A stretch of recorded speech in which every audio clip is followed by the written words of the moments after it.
Welcome back to the Strategic Veteran. I'm your host, Adam Peters, and some stories feel impossible until you hear the person who lived them. Lyubim Kogan is one of these stories. He's a Winter Olympian, a 9/11 survivor, a Wall Street professional who steered clients through the 2008 collapse without losing a dollar. He's co-authored a bestseller with Steve Forbes, spoke at the United Nations alongside Brian Tracy, and then walked away from it all. He vanished from public life for almost a decade to rebuild a war-torn infrastructure company in Ukraine. 92 gas stations, 9 Russian drones, one night that wiped out everything, and most people would break. Lyubim made a different choice. A few weeks after the attack, the governor called him and said, "I have a hero you can fly." And that moment became a mission, not for profit, not for publicity, but for the purpose. He founded wingsforheroes.org to help amputee veterans rediscover dignity, confidence, and joy through camaraderie and flight. Since then, he's added physical therapy, swimming, cycling, and 24-hour support, all lean, all hands-on, all heart.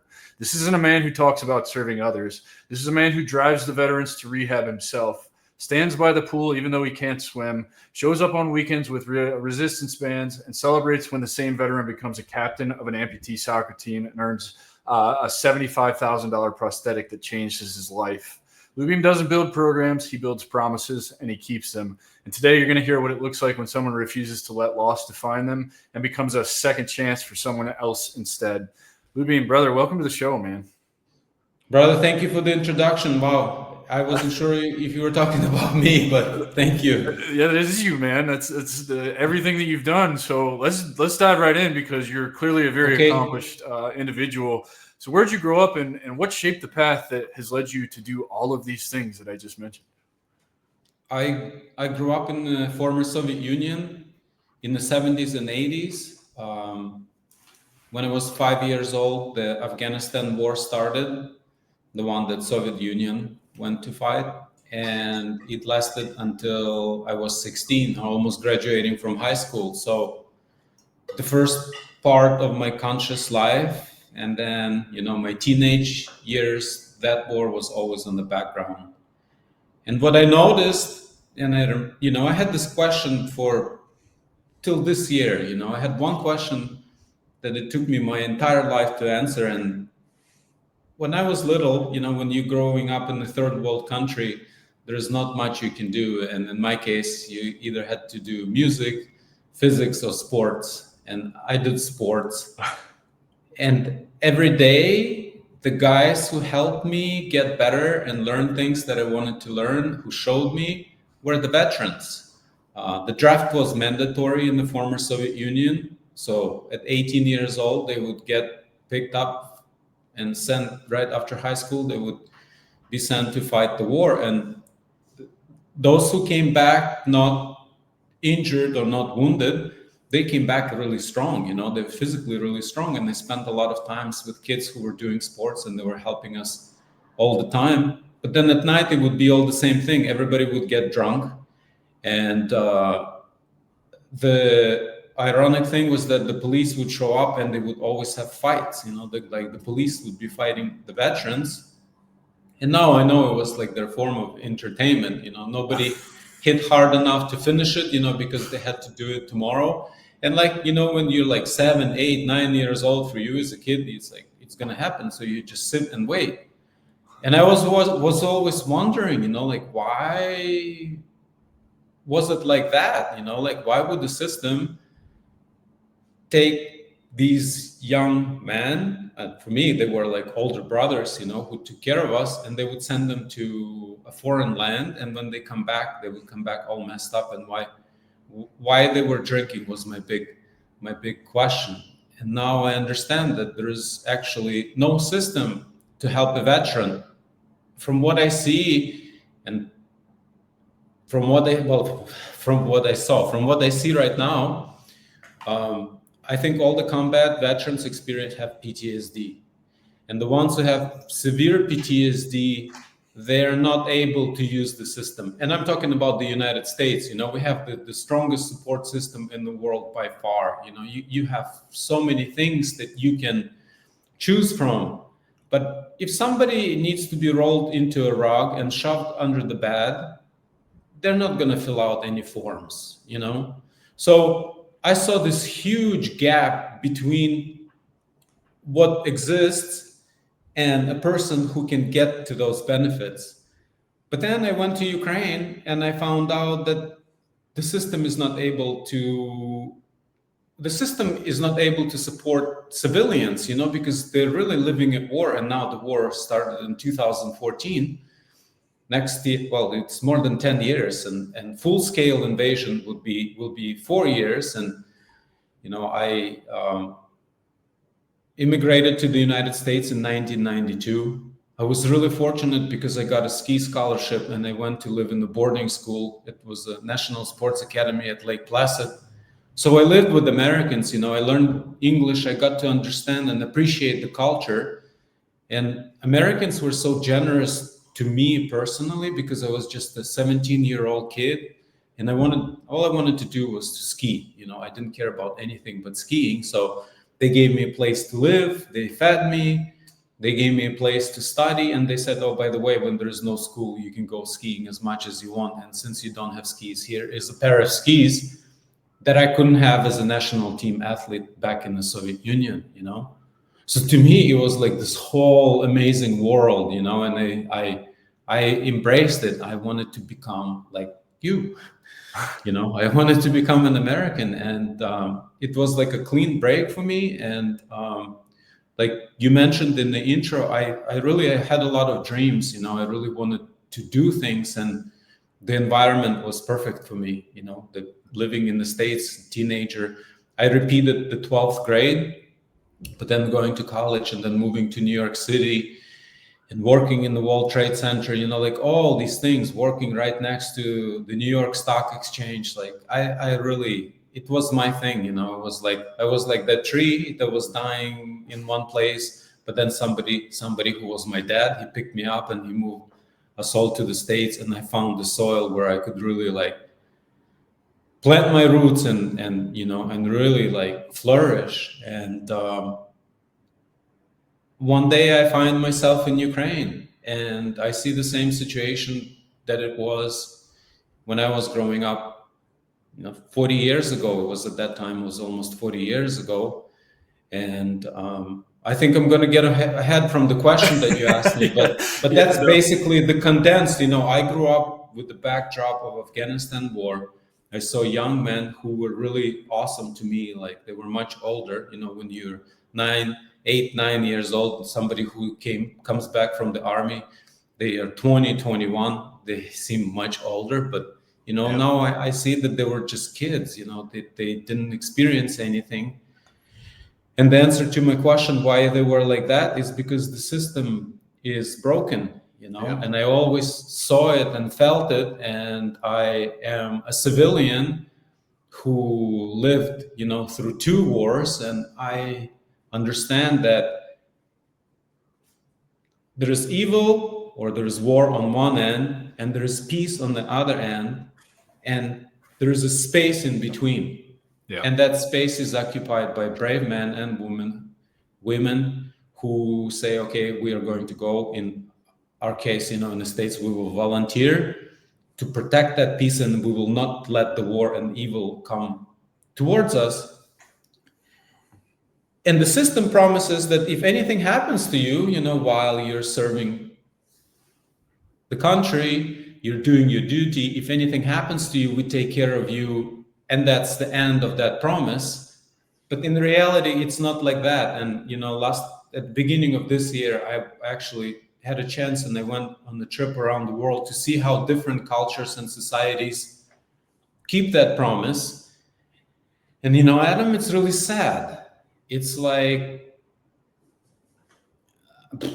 trying to filter out profanities, but you don't need to filter yourself here, brother. You could say whatever. Okay, so let me say this: the one place that I really felt that keeps the memory and keeps it real was Pearl Harbor. Mm-hmm. Like that was one place where you really see that everybody comes there to really get the picture, And when you are there, it's an amazing place. It's a sombering experience, isn't it? It's very. I remember riding the boat out to the actual monument, and then you just get on the monument to Arizona, right? Yeah. Did you go out to? Yeah, well, yeah. And when you get out there on the platform, it's as soon as you step off the boat, there's just something that shifts, and it's like the real weight of it really puts it in perspective what it was like. Mm-hmm. This is from somebody who fought, 4 times. I went to Iraq 3 times and Afghanistan once, so I have plenty of combat experience and know what war is like, and know what the atrocities that you commit and you witness are. And it was still a pretty sombering experience for me to go to the Arizona and stand on that monument. And so I relate to what you're saying 100%, man. Yeah. I think Arizona was one of those places, and I think it's a perfect place for you to understand, like, because which one was where they signed? Missouri. Yes. SS Missouri, where they signed, Japanese signed the surrender. Yep. It's like right there, right? Yeah.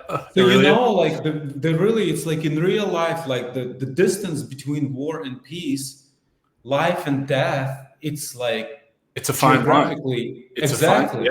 Yeah. 100%. Exactly. And if you realize, like, if we have people like you that, like, you say, I'm gonna go and I'm gonna stand in between, I clearly see that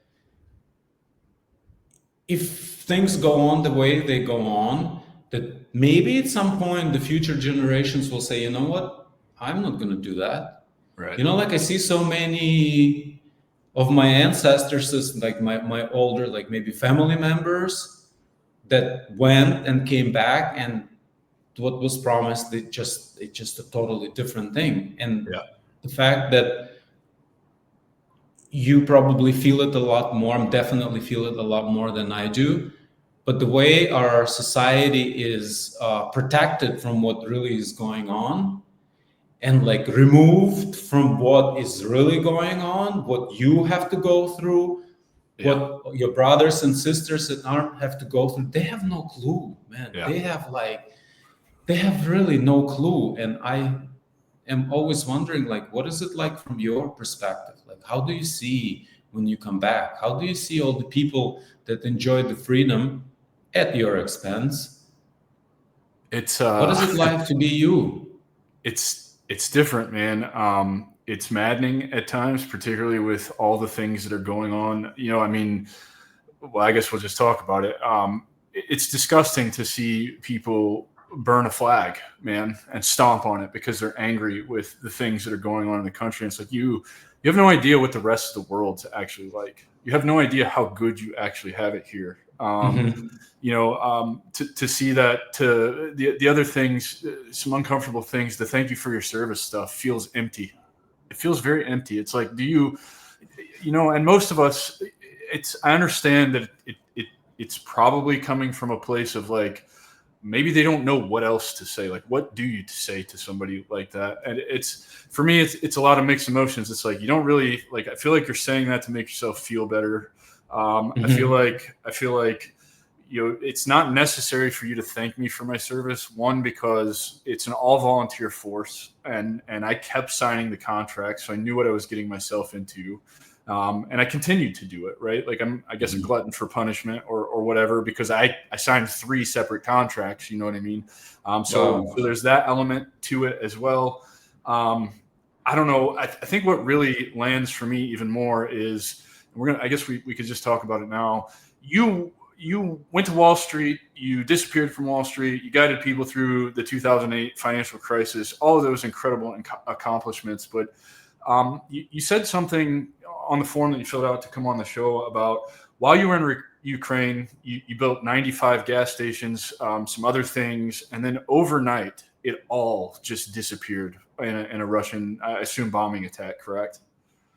So basically, we were a nationwide infrastructure company, and the gasoline and diesel came from 2 storages, and a total we had 50 million, almost 50 million liters. So it would be divided by 4, about 13 million gallons of diesel. But one of our bases, it was last April 9th, we had Russian drones that came at night, and they blew up the whole place. So the way they hit, they knew where they were hitting. It was a targeted attack, and that night we had 1.3 million liters of diesel that burned, and with that burned everything. The silo where you store the railroad tracks, because we had railroad tracks and we had customs area, which was one of the most valuable things.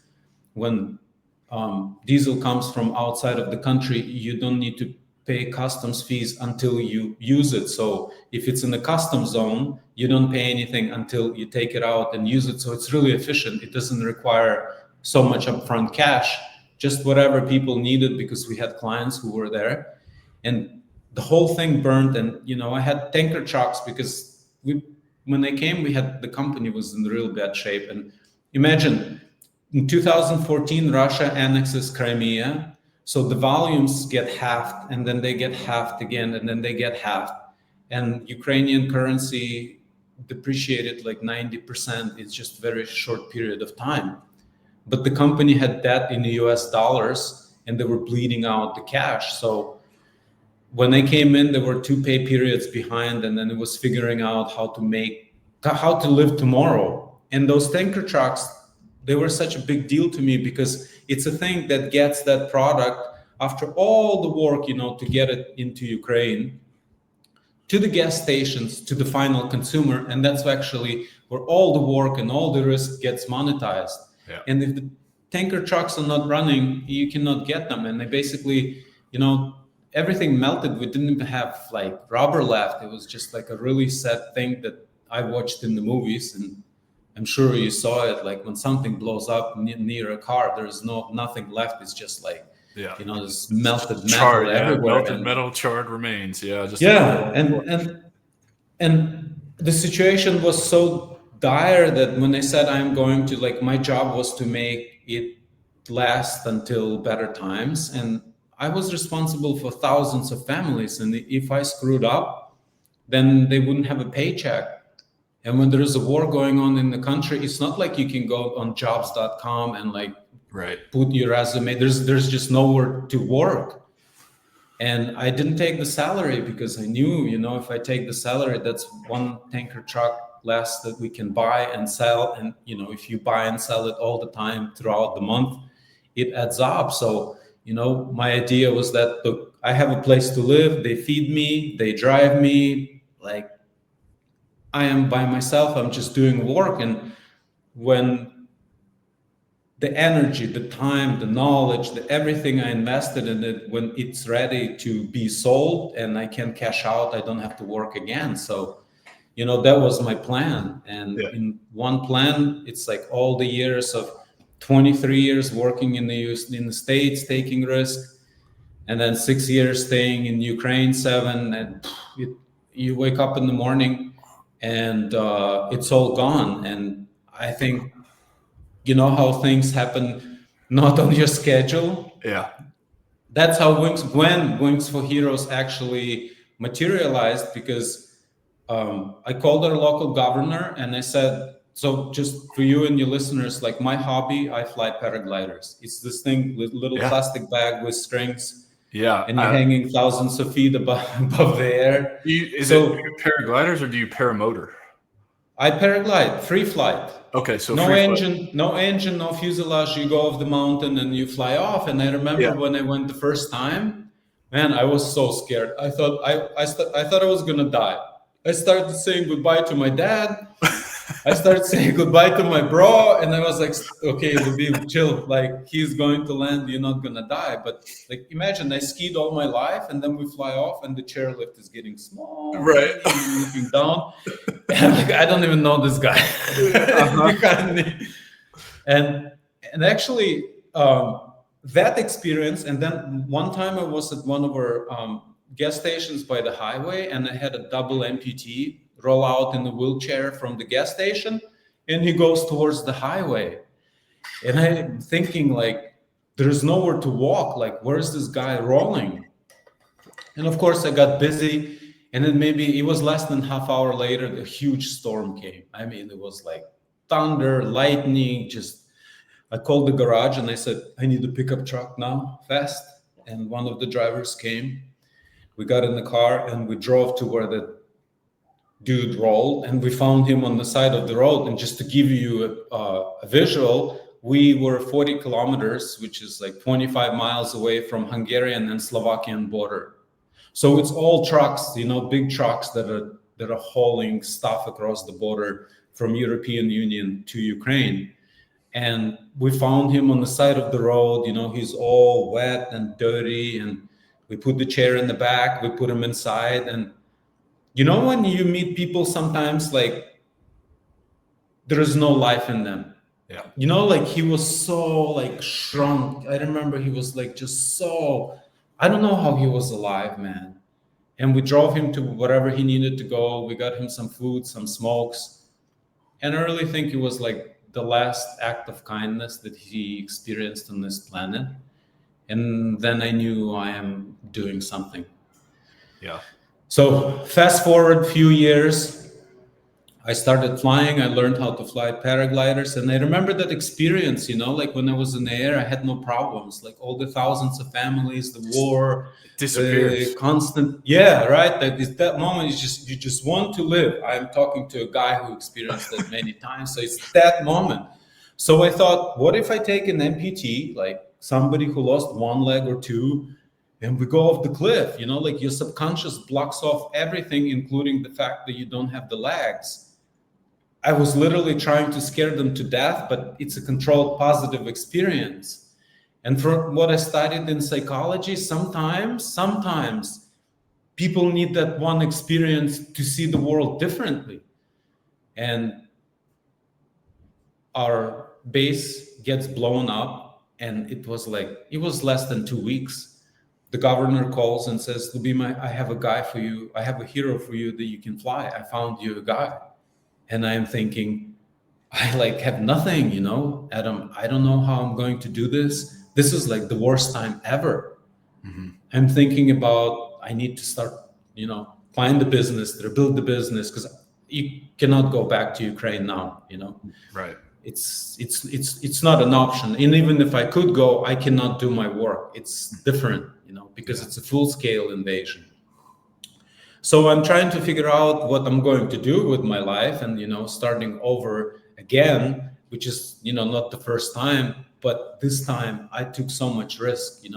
I had so much vested in this one thing. This thing was like, if I'm risking my life, if I'm taking all my work that I did in the United States, and I'm not going on stage, selling my look at me, best-selling, blah blah blah, all that stuff. It's not blah blah blah. It was a lot of hard work and sacrifice for a long time. It's just not as meaningful. If I gave the right, that's what you're saying. I'm saying that I took a lot of risks staying in Ukraine, clearly knowing that there is a war going on, and I knew what the worst case scenario was, right? Yeah. And now I get nothing for it. I get really nothing. And I get a call from a governor who says, Lyubim, I have a hero for you to fly. And I'm like, am I gonna build the business? Or am I going to do what I was meant to do on this planet?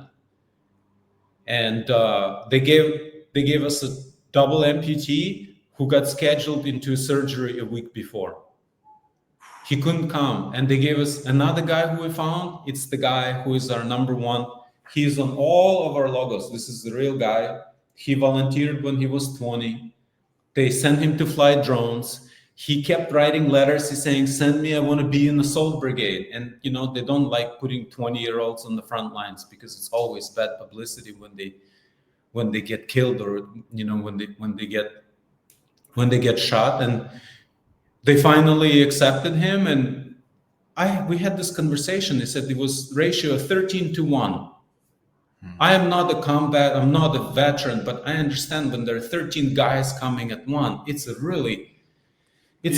great. Bad dogfight. Yeah. So he says he was close to his commander who went down, and he said he was like right there, and then he gets shot in the leg. He lost his leg, and the story of recovery is actually the magic of Wings for Heroes, because when I found him, he was suicidal at home in a little village, forgotten by everybody, everything. His dream, he always wanted to play soccer. It was his dream. And, he forgot about all that stuff. And when they said he would come and be the first one to fly, I think we got lucky with him, because he's this he's this kid who like, yes, man, let's do it. Mhm. I have not heard no from him. I heard no from him one time when he said he was rehabbing here for a month because we had to save his leg. And that's when we're kind of jumping over the things. But the all idea good. was to bring combat veterans to a beach in Turkey. That's where I live. You know, that's where I left Ukraine. You know, I am in Turkey. And I wanted 1+1. So a veteran plus a spouse to spend 1 week on the beach. And the highlight would be going paragliding. That's awesome. So that was the original idea. But then I find out that, you know, he needed physical therapy. Then we got a deaf guy, you know, a drone dropped a grenade next to him and took off right side of his face. You know, they fixed him up. You know, you can't really see it when he's wearing sunglasses, but he cannot hear on one side. And he's always has this balance, you know, like his mid-ear is messed up. So he's hearing noises and he's really in bad shape. And I realized they're not getting any psychological support. So I go and I find a psychologist. And we have a physical therapist. So I started it with, I wanted to show them some love, you know, bring them to the beach and scare them to death and go paragliding. But then I find out that they need a lot more. And you know, Adam, I could have brought a lot of people, took pictures and turned it into a fundraising machine. But I said, I am not ready to go and tell people because it was an idea. And obviously my idea, not that it's wrong, it's incomplete. Mm-hmm. And I just want to stay and see what an amputee needs to come back to life, you know? And that took us more than 1 year. And our number one, he's invited to all our opening and closing sessions. And he actually brought the deaf veteran. And I said, let's go to my physical therapist. Let's just go look at you. And she looked at his leg and she says like, oh my God, look at this. I said, what? He's a big, strong guy. He's always standing on one leg.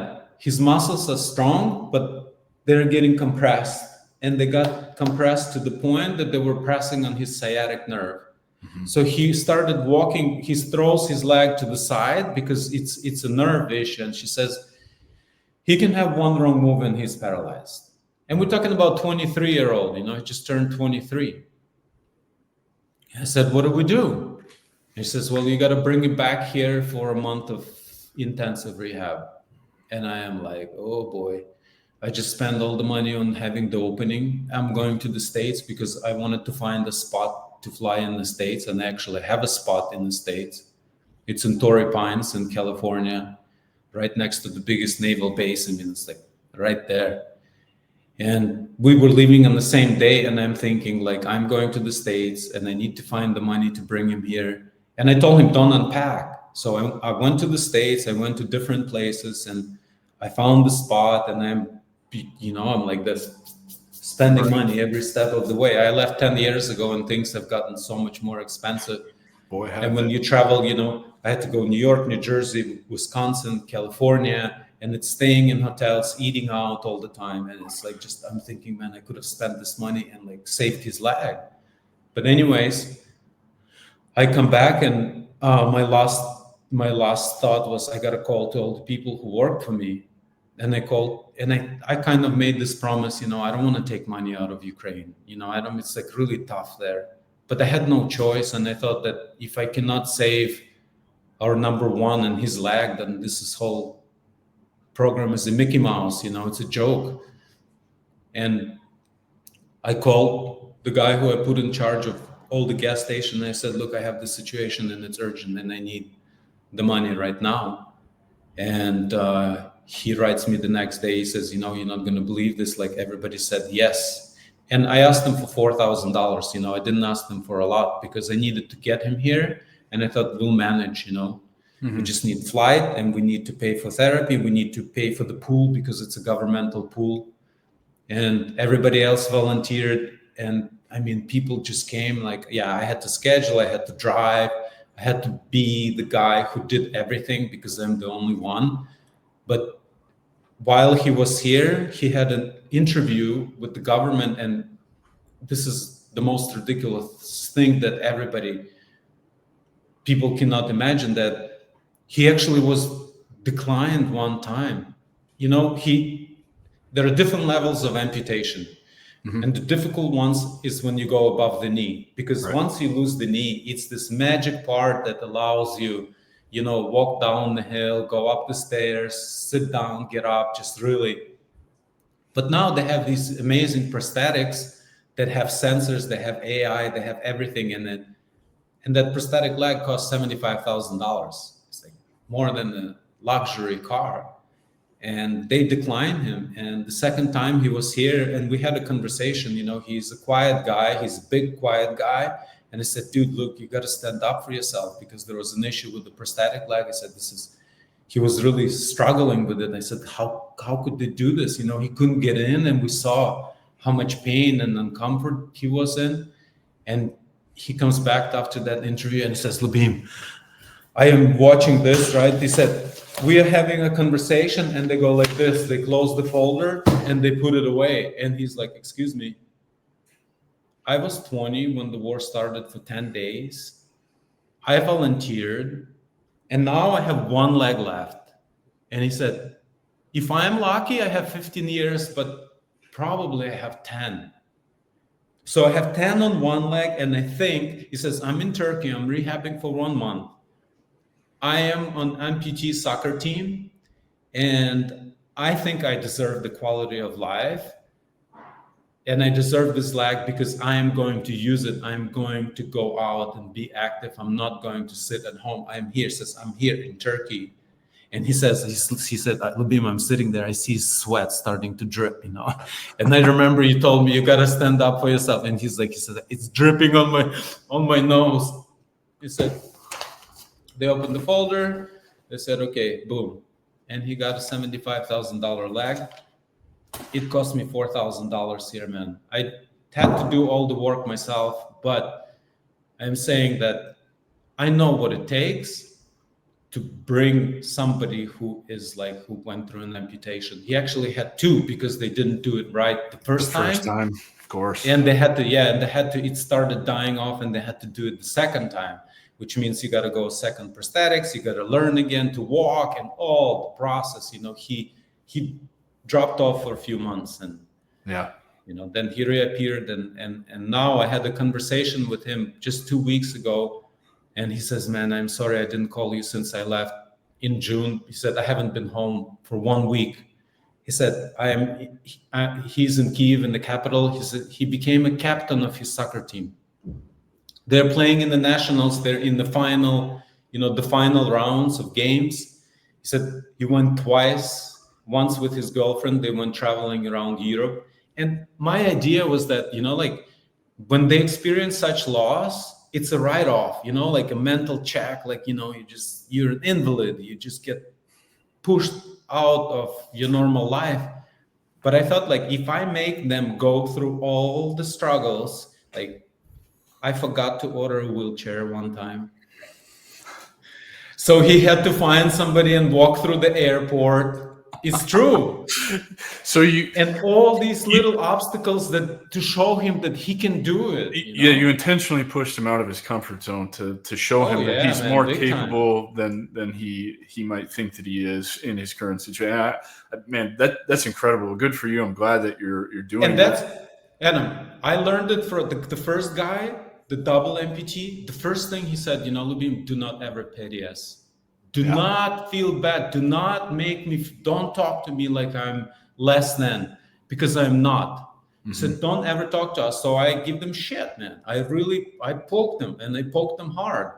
And I knew that Ukraine airspace is closed. So I organized, somebody drives them to Hungary, to Budapest. And it's not a really big airport, because once they go through security to the gate is not a long time, not a long walk. And there's always somebody who is a Ukrainian in Hungary, because we're bordering. So I knew they would find somebody. And when there was no chair, I could have actually called the airlines. I was like, okay. And then I said, what are you guys going to do? She says, well, we got to hustle. We got to get to the gate. I said, okay, let's see. Yeah. And they made it to the gate. It's funny how they'll make it happen. And, so you get the first guy through, having to ask for $4,000 from the other company that's in Ukraine, which you didn't want to do, all of that. I assume learned a lot of lessons, but then had a lot of success with your first guys. So how many guys have you helped out at this point? Yeah, you know what? He's one success story. We had guys and girls who came. We had some families that are coming out, but I really stayed with one, and I made an investment to see. He is my success story, and I'm really grateful that we have this conversation. This is the last one before Thanksgiving, and yesterday I got this urge. I said, look, I gotta go to the States, because I want to bridge this gap. It's cheaper for me to get veterans from US and bring them here to Turkey and have somebody here for a month or 2 or 3 and rehab them here. The most important thing I have here is camaraderie. I have a community of volunteers, the guys, a lot of them are pilots, a lot of them are friends, athletes, and nothing like this exists anywhere, because the 24-hour concierge service is just guys like me who want to help. So what I did was I went, like I said, I'm not going to show sad pictures. I refuse to do that.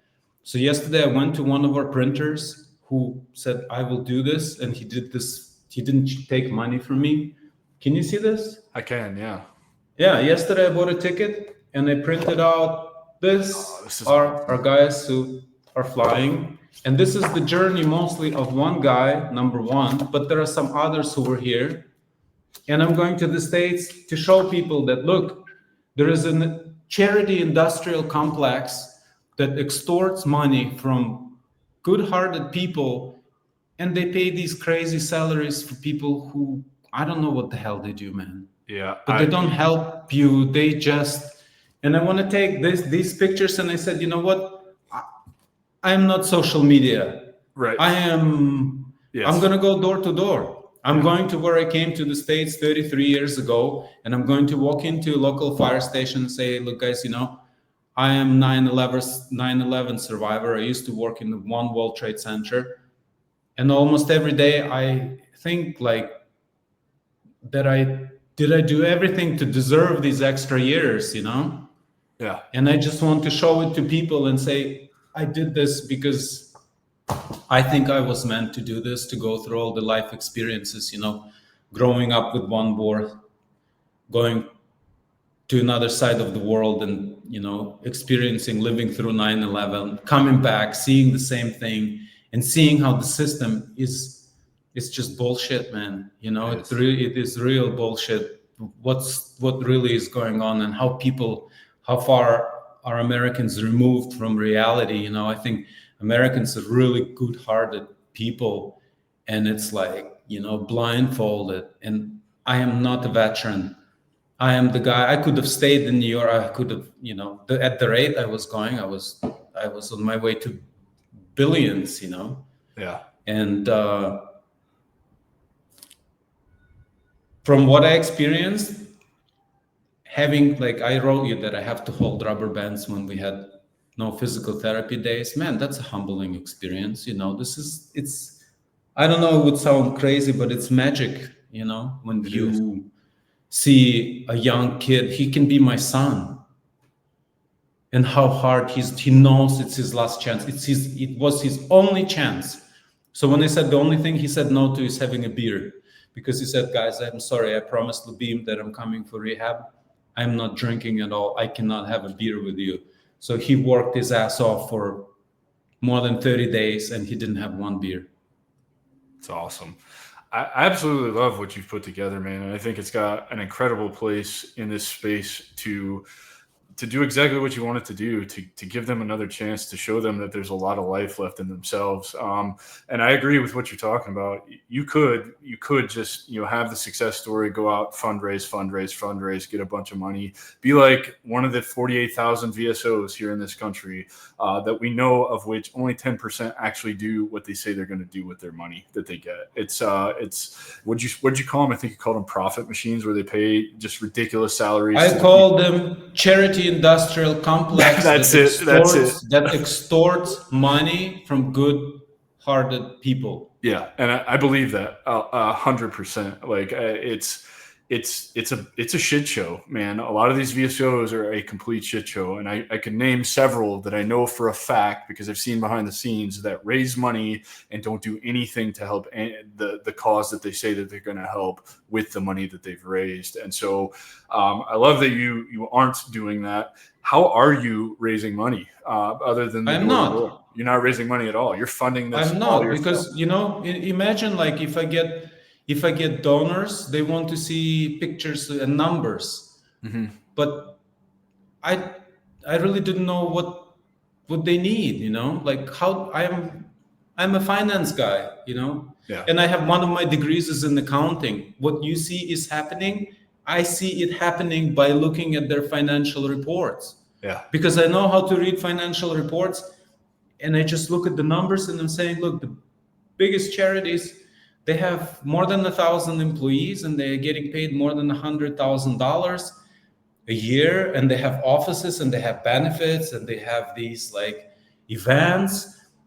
It blows my mind, like when I watch what's going on in Ukraine. They have these galas, like hundreds of people pack up in the room and they talk about the amputees and they all wear suits. Look, man, it is not like that, like the guy, if you want to help him, you gotta take your stuff off and you gotta go on the floor. You get dirty. Because he can only work on the floor. He cannot get up. He cannot go for a run with you. Our guy got on the bike. It was actually pretty amazing. We had team rides, and it's like, it was really awesome. It's I have this one picture of it. Can you see it, Adam? I can, yeah. That's awesome. And that's the whole team. We have a bunch of kids showing up. This is like, it's a big production, and everybody's doing it because they like really want to help. It's just like how it has to be. Like nobody pushed you to sign the contract. Nope. You did the right thing.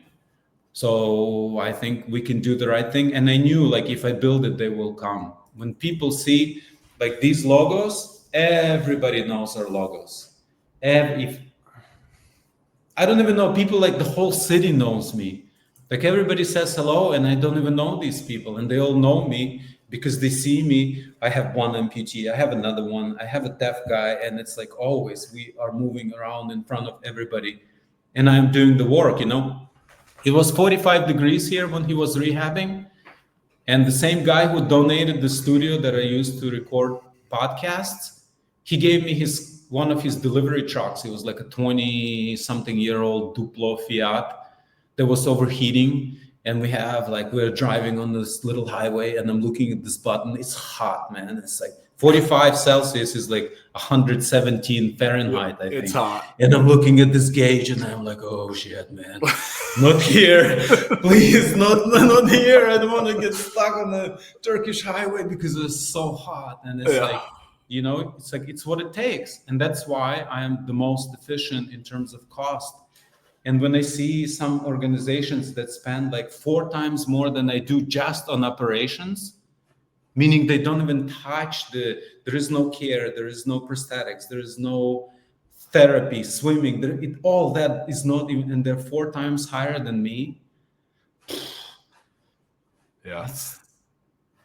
Looking at your website, I see you've got a little store with a hoodie and a T-shirt in there to help raise money. Oh yeah, that's one thing that I added. It's basically, I said, I had a donate button. Nobody was pushing it, and I thought I need to remove it because it sends a message like I'm raising money when I'm not. And just to give you the numbers, I think in 2 years I got like $300 in donations, and if we remove like friends who knew that the button was there, maybe it's like 100 something. But again, by staying self-funded, number one, when you're spending your own money, you act differently than you're spending somebody else's money. It doesn't matter. I'm really conscious and aware, and experience in Ukraine taught me not to become really resourceful. But still, like when you using your last, and we're talking about last, like I had this dream truck that I was building for 4 years when I was working in Ukraine. Mm-hmm. I couldn't take salary, so you got to keep your sanity somehow. Yeah. So I bought this Land Rover Defender, and we had a garage. I had huge garage and mechanics, And we spent 4 years building me a Defender. And I mean, that thing was just, wow. And yeah, when I needed the cash, when I needed to bring them here or something, I sold it. Right. And I sent it to the front lines because they needed the one. I practically gave it away, but it gave me enough money to run the mission. And by doing it like that, now I can say, look, I took everything I had at the worst time in my life, and I did it just to prove a point. And that point is, if we all try to do our best and just, okay, thank you for your service is where my service begins.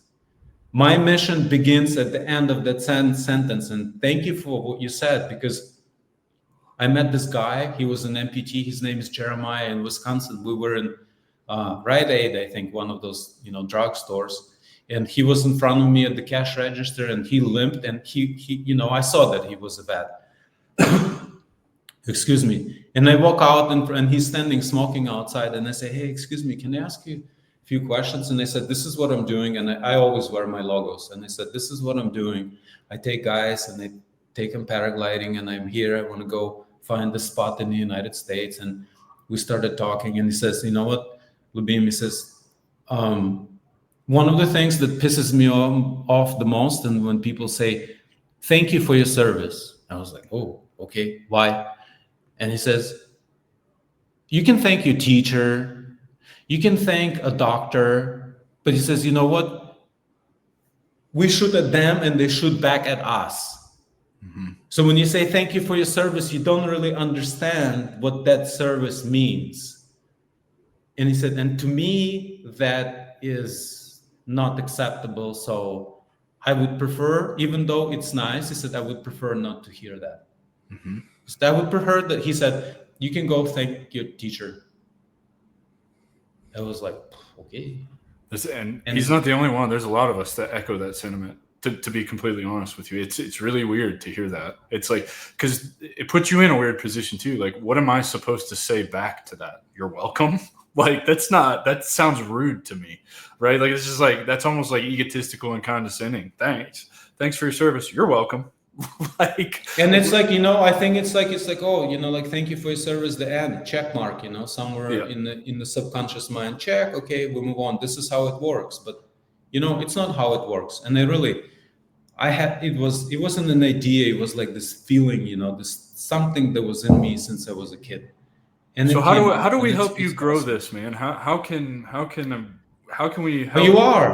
You are. We're talking about it, and you're spreading the word. And I know that the right people will hear me. And all the information is at wingsforheroes.org. Yeah, I love your website. I love the simplicity of your website. I love how it just leads with who you are, your history, what you do, and your mission. And if you click on media or scroll down to the page, it's all I make these videos. I write the music, I write the lyrics, I record, I cut the videos. All that you see is done by one guy. Everything that is on that page, Lyubim did it. Nobody else. It's just one person. Yeah. And I'm not bragging. I'm just saying, like, look, if people put their mind to whatever issues we have in our society, we wouldn't have those issues. And I am looking for people who would see that, like, look, my next goal is I want to bring 5 combat guys with their spouses to the beach for Christmas. Well, it will cost me $2,200 per person. Yeah, this is my next short term, but my long term, I want to have a permanent place where they can come. Somebody that's having issues, they should be able to get on the plane, come here and rehab. Because when you're rehabbing, you're not drinking. And when you're not drinking, you're dealing with the issues. You're not just making it worse. When you're not drinking, and I see what happens. You're exactly right. It's a big problem I have with the VFW. The VFW is rooted in alcohol. Everybody goes there to drink their troubles away. Alcohol is poison. It's terrible for you. It doesn't help you. And I'm telling you from my own experience, you don't find answers at the bottom of the bottle. I never did find the answers at the bottom of the bottle. It wasn't until I stopped drinking altogether that I really had to sit with all of those things and learn how to heal. And I think what you're doing, I'm a pilot as well. I went to flight school when I got out of the Army, so I fixed wing. It's how I knew when you said you talk about paragliding, I asked you about paramotoring, because that's something that I really want to get into is paramotoring, strapping a fan on my back and going flying for hours in the morning or whatever would be great. Yeah. I'd love to go. Just even paragliding would be awesome, although I have my issues with some of the paragliders, because when I was in flight school, I did it up in Washington State, and there's this gap in these two mountain ranges, and a lot of people paraglide off of this one, but they don't often pay attention to the airplanes that are flying through there, because it's like a throughway for airplanes. So sometimes it gets a little dangerous, and man, I'd feel so bad if I hit you guys. But again, rules of the air and all that, you guys have the right of way. It's just, I love this. It's such a unique, man. Flying so much. You can get over your fear of heights. You can get over your fear of death. You forget everything, for the moment. You forget all your problems. Even if you have no legs, you will forget that for a moment. I don't know how long the moment lasts. It's different for everyone.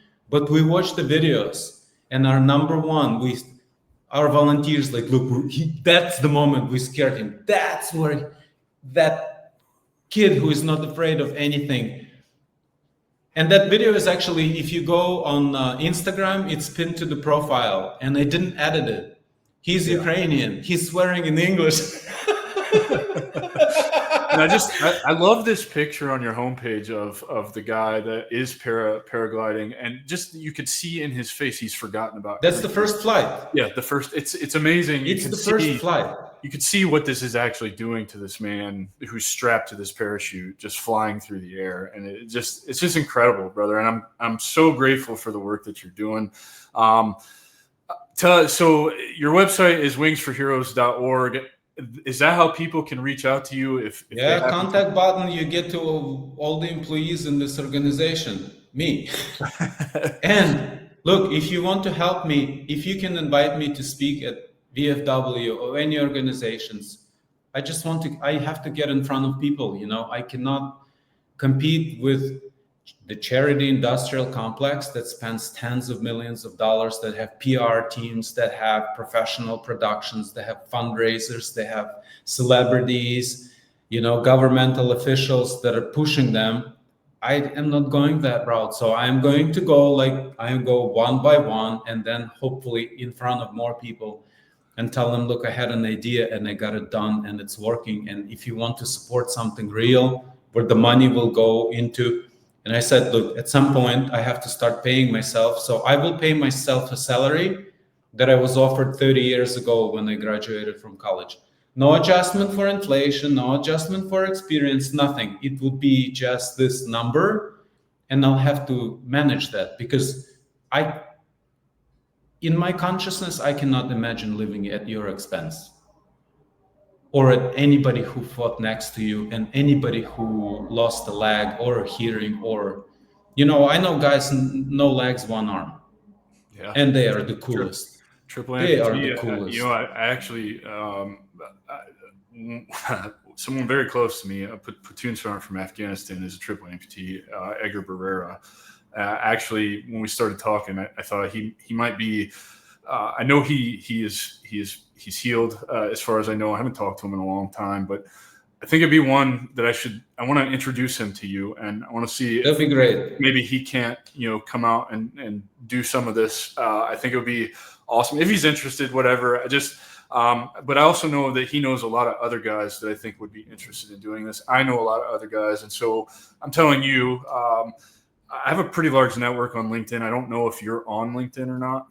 No, they blocked me because I live in Turkey. That's another practical thing. I get blocked from everything. I open PayPal for Wings for Heroes. Next day I get a message, goodbye forever, triangle with an exclamation mark, nobody talk to.